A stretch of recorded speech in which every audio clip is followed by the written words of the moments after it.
Myslíme si, že vidíme svět takový, jaký je. Ale co když vidíme jen to, čím jsme si kdysi prošli? Dítě, které bylo milované jen za výkon, vidí v každé chybě selhání. Dítě, které bylo často kritizované, vidí v každém pohledu hodnocení. Dítě, které muselo vždy vyhovět druhým, vidí v každé vlastní touze sobectví.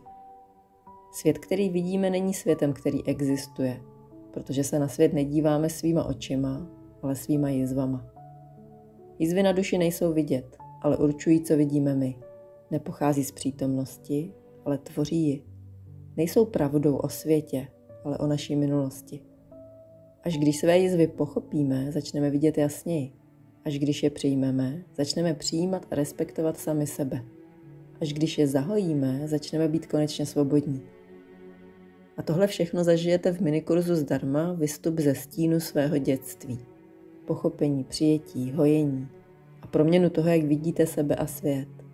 Tak se přihlaste a udělejte pořádný krok k tomu, aby vaše minulost přestala určovat vaši přítomnost. A pokud se vám zdá, že se jizvy z dětství nenesete, tak buďte více laskaví k těm, kdo takové štěstí neměli. A nebo jim rovnou pošlete tohle video a dejte jim tak příležitost objevit sebevědomí, které se za jejich jizvami skrývá.